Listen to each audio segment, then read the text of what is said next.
Bienvenido, ingeniero, es un placer que esté con nosotros y un gusto tenerlo aquí. Muchas gracias, son muy amables y ha sido la hospitalidad muy grata. Al cierre de la sesión del Círculo de Montevideo, una característica de esta nueva civilización es la búsqueda del bienestar de todos. Se sustenta en el bienestar de todos. Se necesita tener más personas educadas, preparadas. El esfuerzo físico ya es secundario, ya está sustituido por las maquinarias, los equipos, la robótica, etcétera. Ya no es de esfuerzo físico. Antes la persona era parte de la máquina. ¿Vieron Tiempos Modernos de Charlie Chaplin, por ejemplo? Ahí el trabajador, la división del trabajo, pues eran parte de la máquina, eran parte de la línea de producción. Ahora son más bien como pastores de las computadoras, están viendo los monitores, supervisando varios monitores a la vez, mientras que la producción se ejecuta de manera automática.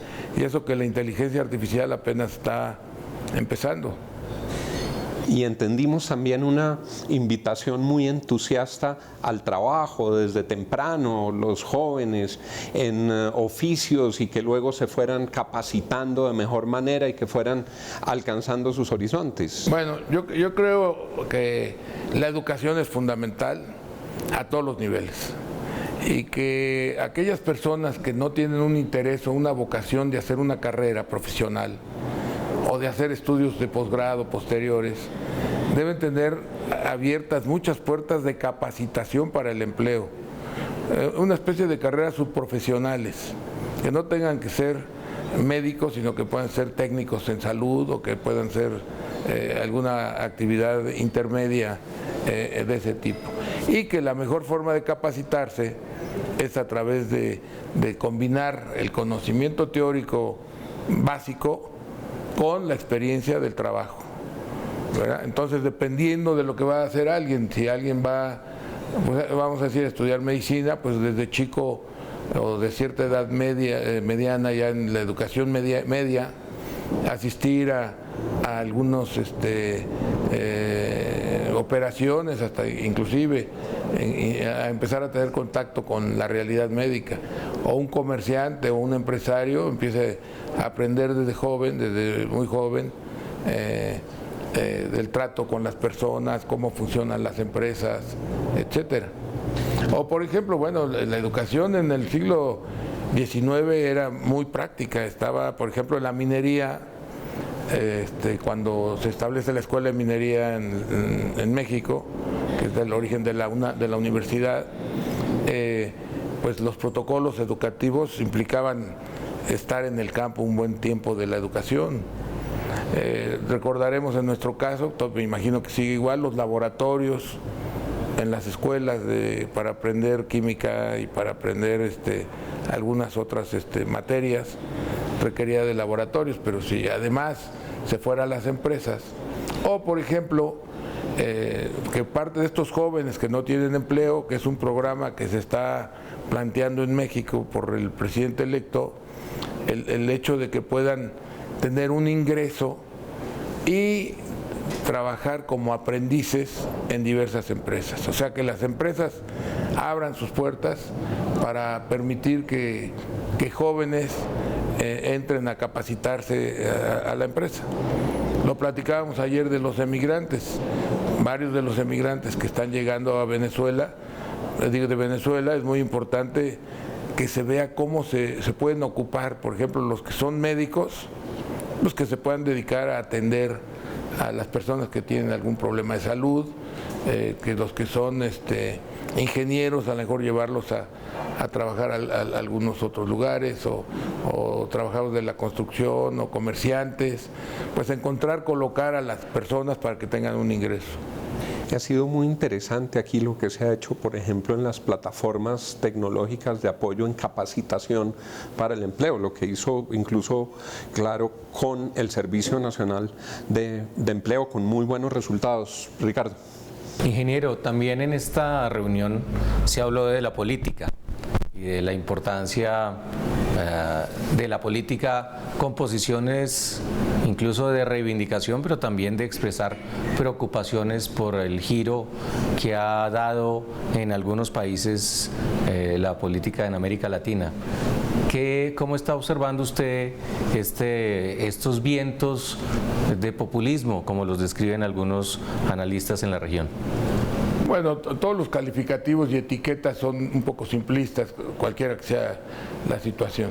Yo creo que mientras que sean electos por la población, yo lo veo bien, y que tengan la oportunidad a los pocos años, según la duración del periodo presidencial, en el caso de los presidentes o de los alcaldes, según el periodo correspondiente, pues que vuelvan a votar y elijan a la persona que consideren mejor o que ha hecho una mejor promoción y campaña de sus programas. Y lo que sí hay, las personas están inquietas por diversos motivos y se han manifestado a veces en una dirección y a veces en otra. Pero mientras que sean los electores los que toman la decisión, pues esa es la democracia.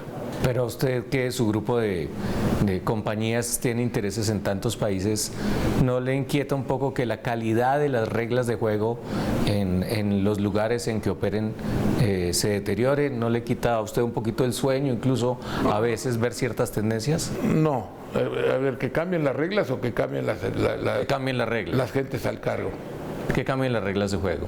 Pues no sé cuáles han cambiado. Por ejemplo, lo que estamos viendo ahora de guerra comercial entre Estados Unidos y China, para poner un ejemplo concreto. No, al revés. Estados Unidos sigue importando grandes cantidades de China, China sigue financiando grandes montos de las exportaciones. No veo que haya un problema comercial, hay una preocupación de Estados Unidos que tiene algún sentido de tener déficit comercial con tantos países, porque lo que está haciendo es estar importando bienes a cambio de activos. Entonces seguramente estará buscando mejorar esa situación de tan alta dimensión y que se ha vuelto crónica. O sea, crónicamente ya Estados Unidos importa mucho más de lo que exporta y está teniendo déficits comerciales que tienen que pagar con activos. Entonces seguramente estarán buscando producir más, reducir sus déficits comerciales y tratar de encontrar arreglos que les permitan eso. Esos son los acuerdos como el que ya hizo con México y Canadá. Yo creo que es una revisión de acuerdos comerciales. No veo que China esté dejando de exportar a Estados Unidos, ni que Estados Unidos esté dejando de tener actividades comerciales con China. Lo que está buscando o planteando Estados Unidos es tener un déficit comercial menor, es lo que yo percibo.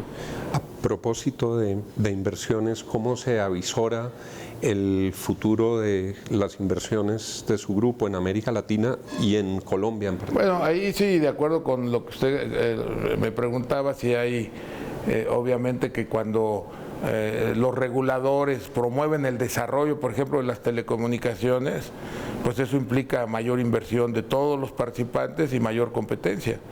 Y cuando hay regulaciones inadecuadas, las inversiones se frenan. En el caso de América Móvil es lo que ha ocurrido en algunos casos en que algún país establece reglas o frenos a la inversión, pues sí se disminuyen las inversiones. Por ejemplo, que no hay espectro disponible, no lo promueven o lo buscan vender demasiado caro y sacar del mercado algunas condiciones, pues las inversiones se disminuyen, tanto de nosotros o como de cualquier otra empresa bajo esas condiciones. Hemos escuchado en intervenciones recientes al presidente Duque haciendo una apuesta muy fuerte por la conectividad, por mejorar las condiciones precisamente para garantizar inversiones en este sector. ¿Tuvo la oportunidad de conversar con el presidente? No, pero lo escuché ayer, lo saludé ayer aquí en la cena, que hizo favor de darle al Círculo de Montevideo.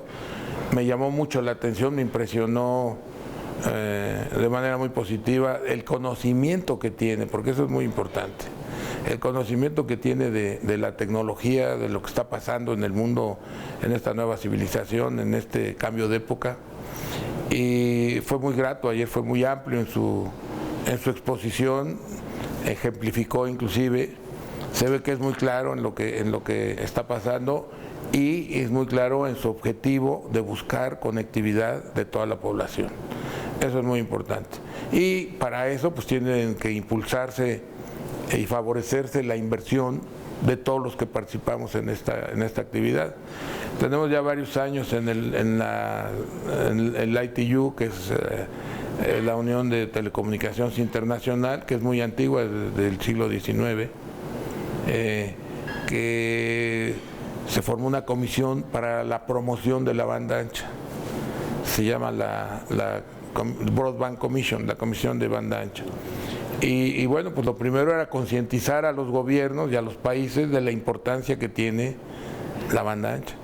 Y eso se ha logrado con creces, pero sigue habiendo en algunos países limitaciones en el espectro o en la regulación, el freno, etcétera.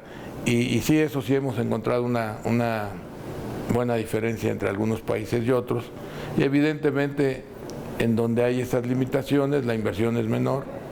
De hecho, las inversiones que hemos hecho en Colombia han sido muy importantes durante muchos años, 18 años más o menos, casi 20, y sigue los últimos 2 años las disminuimos precisamente por esas regulaciones. ¿De alguna manera tienen la expectativa de que esas regulaciones mejoren para retomar un poco el ritmo? Yo creo que sin duda si hay como uno de los planes de gobierno prioritarios de alta jerarquía sea darle conectividad a la población, sin duda que sería un incremento de la inversión, no solo nuestra, sino también de nuestros competidores.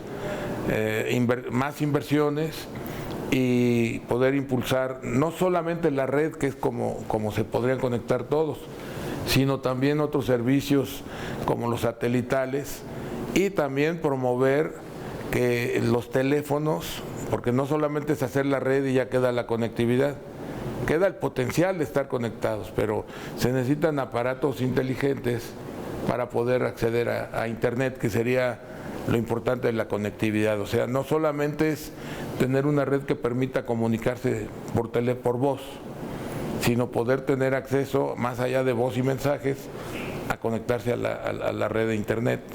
Y desde ahí poder disfrutar, bueno, no solo disfrutar de algunas ventajas, sino también la parte educativa masiva y la igualdad de oportunidades de educación se dan a través de la tecnología. Uno puede estar, por decir un ejemplo, en México, en la sierra de Chihuahua, una tarahumara hasta arriba de la sierra, con su teléfono celular con inteligencia, con acceso a Internet, y desde ahí puede tomar los cursos que se dan en Harvard o en el MIT o en Stanford sin costo, ¿no? Todos los programas que tenemos de la plataforma Aprende están disponibles sin costo, y sin costo no solo del contenido, sino costo del uso de la conectividad. Entonces se vuelve muy importante para todos los fines, ya sea por teléfono, ya sea por el celular, ya sea por los tablets estos, o por iPads, o por computadoras, como sea, poder estar conectados es muy importante. Y es muy importante además, no sé cómo lo está planteando el gobierno, que el gobierno mismo empiece a impulsar el uso de la red para los servicios de gobierno, para el pago de impuestos, para la salud, por ejemplo, tener ya para la educación, por supuesto, y para los servicios públicos en general. Da la impresión de que usted ha ampliado el abanico de inversiones en los últimos años. Por ejemplo, el caso del sector petróleo. ¿Cómo ha sido su experiencia un poco al abrir un poco ese portafolio, si se puede decir? Bueno, el grupo siempre ha estado en muchas actividades desde que empezamos en 65, ¿hace cuántos años ya? 53, sí. Bueno, estaba Inversora Bursátil, que ahora es un grupo financiero completo, antes no había concesiones de banca en esa época. En la construcción, en diversas actividades, una embotelladora de refrescos también, en 65 teníamos, y siempre hemos estado en muchas actividades.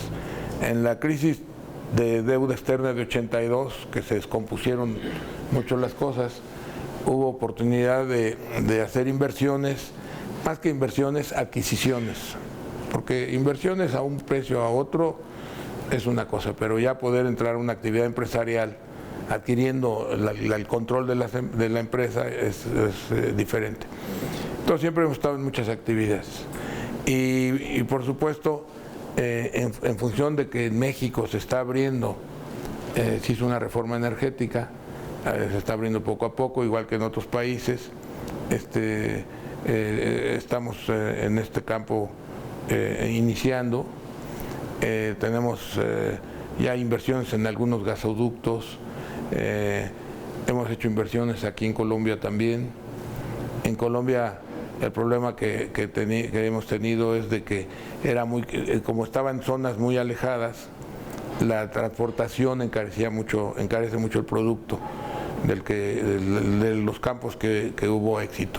En algún otro pozo de exploración no hemos encontrado aceite, petróleo, y en general pues hay que invertir para explorar y hay que después poder operar y poder crecer. En México ganamos también 2 campos, estamos esperando que nos autoricen para invertir y pues de alguna manera estamos iniciando lo que es Carso Energía, ¿no? Carso Energía. Sobre esas actividades diversificadas, le pregunto por una que en Colombia nos tiene de plácemes, que es la inauguración de Plaza Claro, siguiendo el modelo de Plaza Carso en México. ¿Vienen más de este estilo? Bueno, todavía no acabamos Plaza Carso, son 4 edificios, se hizo todo el estacionamiento para todo el proyecto, se hizo todo el centro comercial, se hicieron 2 edificios que están ya ocupados de oficinas y está en proceso los otros 2, se dejó obviamente la estructura para continuarla y ya creo que ya se está construyendo. Ingeniero, ¿cuál es su percepción? Pero Sí, básicamente es que el negocio de telecomunicaciones de carrier que tenemos competimos con algunas otras empresas, el que tiene Verizon, ATT, Vodafone, Telefónica, Deutsche Telekom, etcétera, es uno de los campos. Y es el campo más competido, más regulado, de mucho CAPEX, de mucha inversión, etcétera. Pero hay muchas cosas que se suben sobre esa red, ¿no? Es como el sistema nervioso de la nueva civilización.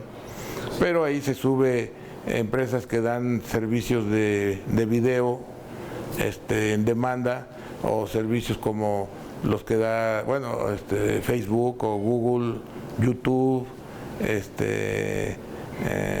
Amazon, y nosotros estamos desarrollando algunas de esas actividades, Alipay. Entonces, a través de esta red hay otro tipo de actividades que probablemente sea más en esa dirección donde continuamos invirtiendo. ¿Qué percepción general tiene usted de Colombia? Yo siempre tengo una percepción excelente de Colombia desde que empezamos. Ya conocía yo muchos colombianos, empresarios colombianos. Son muy buenos los empresarios. El personal también es muy bueno. Yo creo que el capital humano de Colombia es excelente.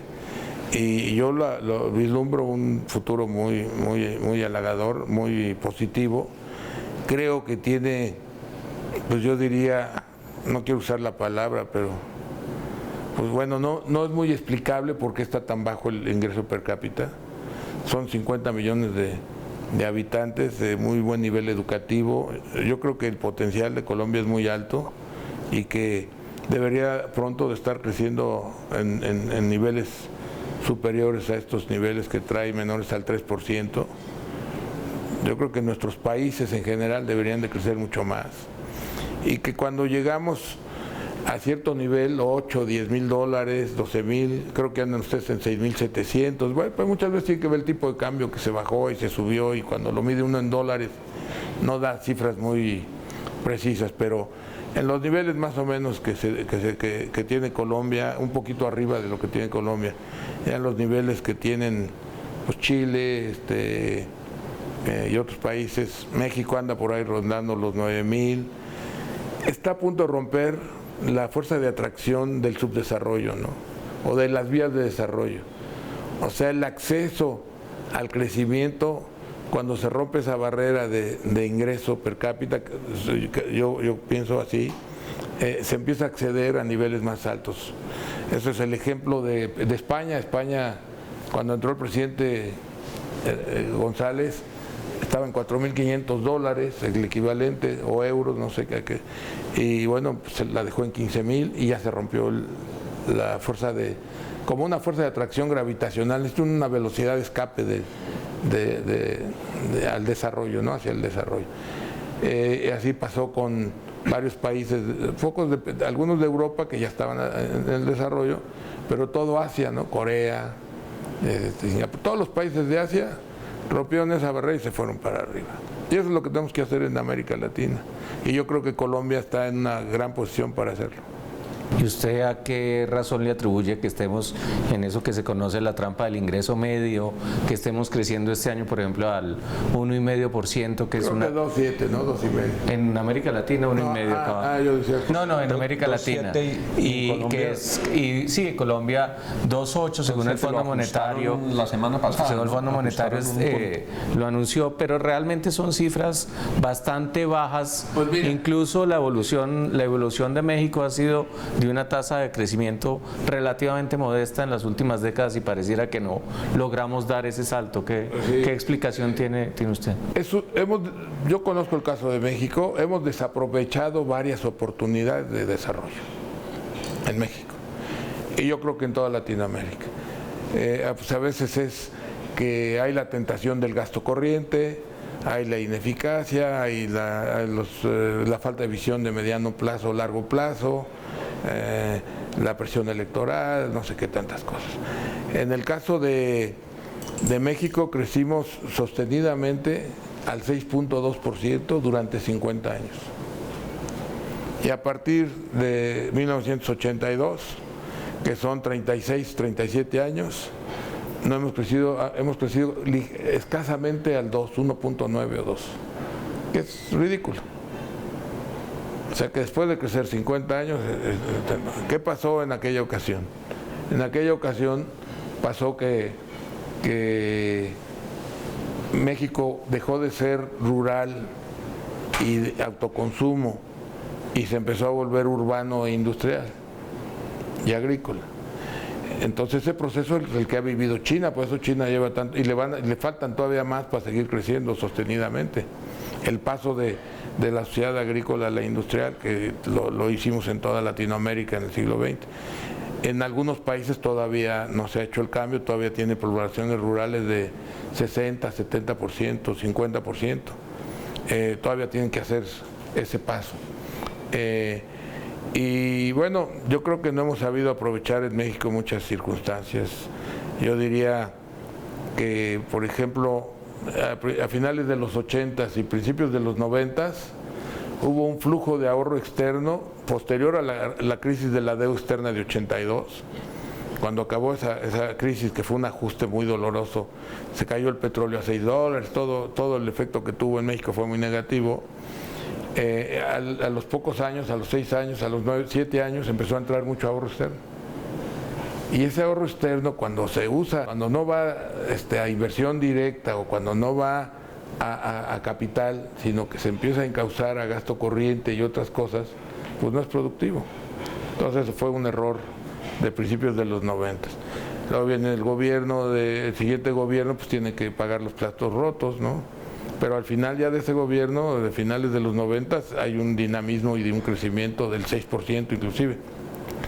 Y después hemos desaprovechado primero los flujos de ahorro externo, que oye, siempre se planteaba la limitación del financiamiento. En ese momento empezó a haber un gran flujo de ahorro externo. Y del 2000 en adelante pues tuvimos precios del petróleo muy favorables, volúmenes muy favorables, que se fueron a gasto corriente, errores de decisiones políticas, ¿no? Después dejar un poco al azar el desarrollo, etcétera. Y la verdad es que ha habido oportunidades de crecimiento muy importantes que se han desaprovechado. Ingeniero, sabemos que el tiempo es escaso y que ha tenido una jornada muy larga y le agradecemos que haya conversado con nosotros. Esperamos que vuelva pronto a Colombia. ¿No tiene ninguna otra pregunta? Tú tenías alguna, ¿verdad? Se te notaba. Usted dice que se considera un optimista. No, yo no digo eso. ¿No? Entonces, o le devuelvo la pregunta. ¿Se considera usted un optimista o un pesimista o una persona de extremo centro, no solo en lo político, sino también en la manera? Creo que soy realista. Pero yo creo que el optimismo es distinto. Soy realista y tengo pensamientos positivos. Yo creo que el que vive con pensamientos y emociones negativas y que vive en el pesimismo lo va a dar a la mediocridad. Entonces el optimismo, si se ve como energía, como deseo, como una posición positiva de hacer y de aprender y de ser, entonces sería optimista. Pero hablando de lo que se estaba comentando de la nueva civilización, creo que más que optimista, sin pensar que el optimismo es malo, al revés, es muy bueno. Uno de los principios que tenemos es que el optimismo firme y paciente rinde sus frutos, ¿no? No hablando de euforia ni tal.